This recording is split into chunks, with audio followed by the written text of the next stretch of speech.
Hey YouTube, Jedi here. In today's video, I want to talk about when you're building your attacker, what to focus on between crit rate, crit damage, and attack.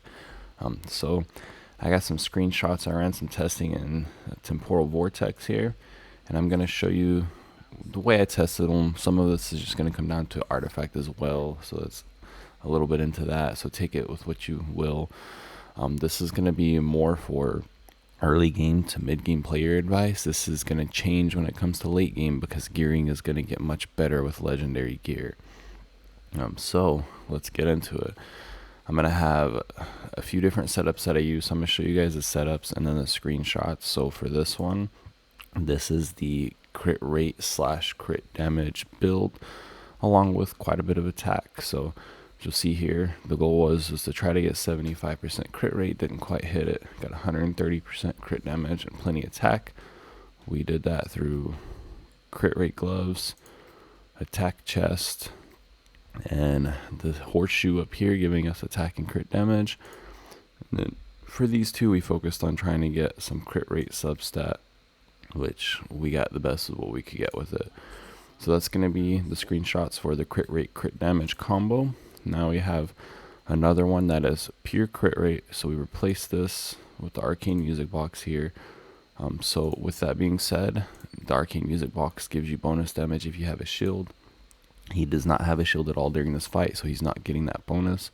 So we're getting the 93% crit rate, close to 100 but not quite there, but he's still pretty much crit the majority of the battle. But we lose the crit damage, so you'll be able to see the difference in the damage there. And then I did 2 for the attack. So I did where I just switched the artifact. This one gave us a lot more attack. We maintained a 73% crit and 91% crit damage. And then I also did where we changed our gloves into attack percentage gloves.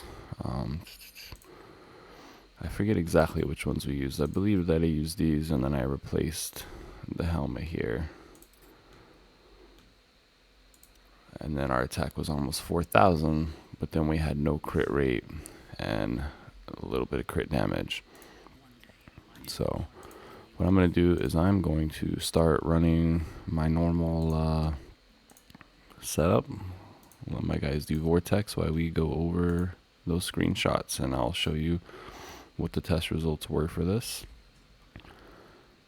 And this is something that we'll do that later. It's something that I did test during season 0. And I had kind of similar results when I did it there. So we're going to start with this first one, this crit damage one. We did a 2-minute run, and then we also do a 6-minute run for these. So this one is going to be the best setup out of them, as you're going to see. This is whenever we have the 73% crit rate. We have the horseshoe ones. We had the high crit damage. In 2 minutes, he runs 877,000 damage. Everyone else's gear stays the same in all these, so there will be a little variation for everyone else. On the attack setup, he runs 816,000, and so quite a bit less for pure attack. And on the crit rate, he actually runs way less because he just wasn't getting much attack and much crit damage. And then for the pure attack, we're actually going to look at that one last. I did that test last, so there's different screenshots for that. Now we're going to go into this almost 6-minute runs. This is that crit rate setup. Again, 2,303,000 for focusing on that pure crit rate. Focusing on pure attack was actually the same in the longer term, because over a longer term battle, getting all the extra crits helps you keep up with that attack. So let's go back over here. Looking at these, the attack was a 626 and the crit rate was 751. So you'll see it's a little bit better on the crit damage on the 2-minute, a lot worse with the attack, better with just pure crit rate than the attack, but not as much as balancing it out. Then on the 6-minute longer runs with the pure crit rate, he does a 2,303,000. Then pure attack, just a little bit less, but it's pretty balanced out just because over time he's hitting the numbers. And then on this one, the crit rate, crit damage, he does quite a bit more. The 468,000. So he does quite a bit more on the crit rate, crit damage combination. And then we go into the pure attack, the 2-minute run. He does 678,000, and on the long run, he only hits 2 million. So a lot less on the longer run when he just does pure attack. The reason being is with no crit rate, you're not getting any of the consistent damage over time. So it's only random when you get those crit damage hits.